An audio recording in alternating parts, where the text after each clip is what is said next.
For 6 years, my mother-in-law made the same joke at Christmas dinner.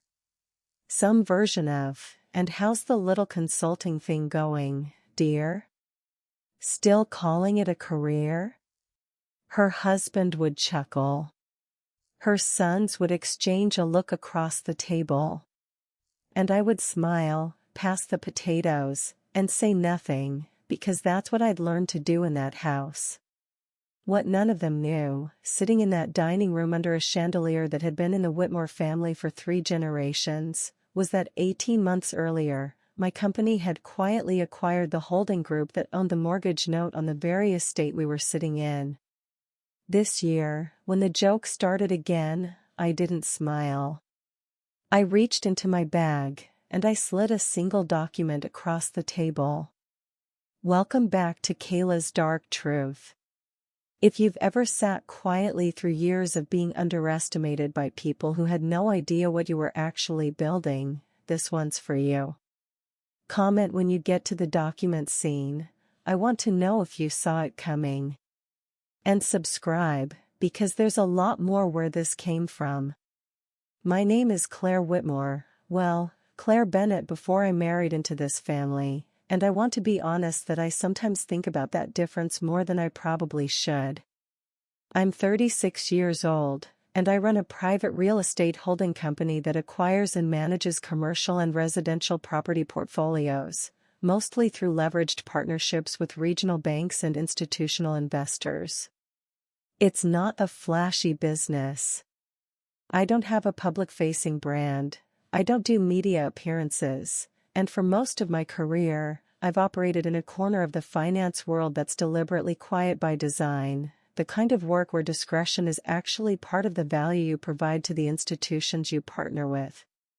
That discretion, it turns out, became relevant to my personal life in a way I never anticipated.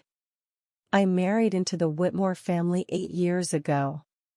My husband, Daniel, comes from what I describe as quiet old money, not flashy, not the kind of wealth that shows up in gossip columns, but the kind built over 3 generations of a family that has owned the same sprawling estate outside Charleston since the 1960s, a property that's been the site of every major family gathering, holiday, and milestone for as long as Daniel's been alive. His parents, Harold and Margaret Whitmore, were cordial to me from the beginning, in the specific way that old money families are cordial to people they haven't decided are worth their real respect yet.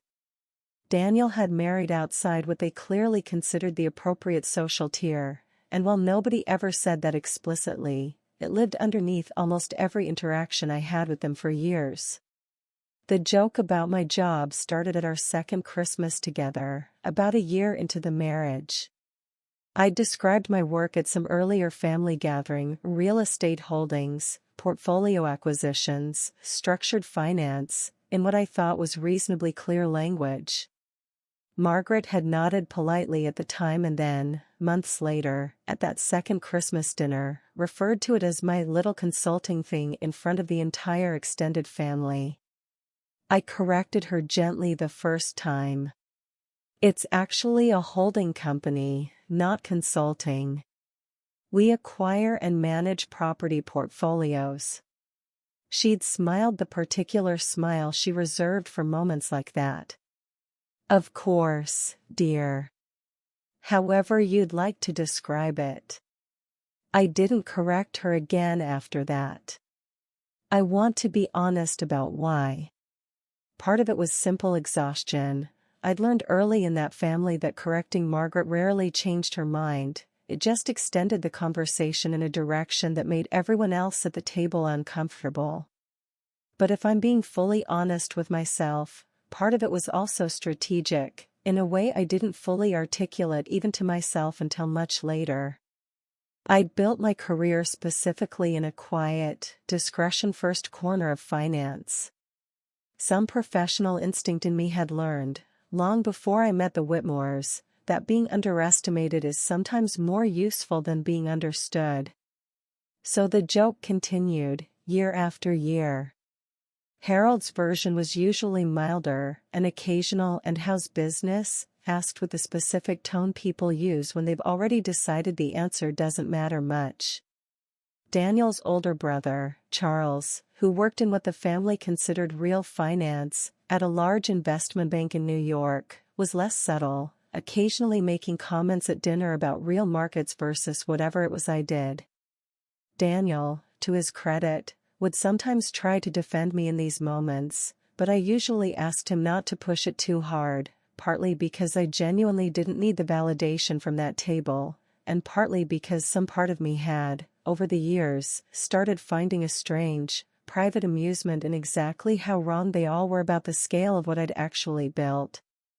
About 18 months before the Christmas this story centers on, my company was approached by a mid-sized regional financial group looking to divest a portfolio of holding entities they'd accumulated over the previous decade: mortgage notes, property management contracts, and land trust arrangements across the Southeast. Acquired originally for investment diversification purposes but increasingly considered a distraction from their core banking business.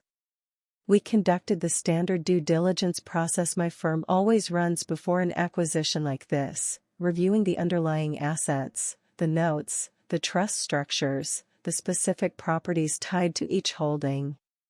It was during this review, buried in a spreadsheet of several hundred properties across 4 states, that I first saw the name Whitmore Family Trust attached to a mortgage note on a property listed at an address I recognized instantly, because I'd spent every Christmas of my married life at that exact address.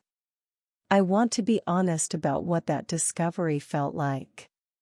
It wasn't triumphant, not at first. It was strange, almost surreal, the specific vertigo of realizing that a piece of paperwork sitting in a due diligence folder on my desk connected directly to a dining room where I'd spent 6 years being quietly mocked for a career those same people had no real understanding of. The acquisition went through as part of the broader portfolio purchase, entirely on its normal business merits. The Whitmore Estates mortgage note was one small piece of a much larger deal, not something I pursued individually or with any personal motive. I didn't set out to acquire anything connected to my in-laws. It simply happened to be there when the larger portfolio came across my desk, and once I recognized it, I made the professional decision not to disclose the connection to my firm's leadership, since it wasn't relevant to the deal's underlying value and didn't create any conflict of interest that needed managing at that stage. I told myself, honestly, that I would probably never even need to mention it to anyone in the family. It would just sit there, a strange quiet fact I happened to know. I didn't say anything to Daniel about it for months. Partly because it genuinely wasn't relevant to our daily life. My firm managed thousands of properties, and this was simply one more line in a portfolio, generating routine mortgage payments that flowed through the same servicing systems as everything else we held. But partly, I'll admit, I was curious what I'd eventually do with the information, and I wanted to sit with that curiosity privately for a while before deciding. The Whitmores, notably, had no idea their mortgage servicing had changed hands. This is actually common in the world of mortgage notes. Servicing rights get bought and sold between institutions constantly, usually without much visibility to the underlying property owner, who simply keeps making payments to whatever entity shows up on their monthly statement. Harold and Margaret had, as far as I could tell from the file, simply started sending their payments to a new servicing address about a year prior, likely without much thought about who was actually behind it. The Christmas in question was our 7th together as a family. It followed the same pattern as every year before it, the same dining room, the same chandelier, the same seating arrangement that had calcified over the years into something like tradition. Margaret made the joke again almost exactly 40 minutes into dinner, this time framing it as, "Claire's still doing her little real estate hobby, aren't you, dear? It's sweet that you've stuck with it this long." I felt something different that year, sitting there.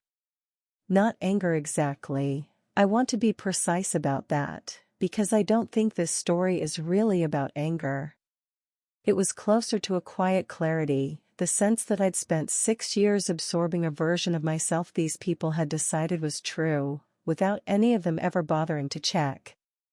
I reached into my bag, which I'd brought to the table more out of habit than plan, and pulled out a single folded document, a printed summary page from my firm's portfolio management system, showing the mortgage note details for the property at the address where we were currently sitting, including the holding entity's name, which traced back, through 2 layers of corporate structure, to my company.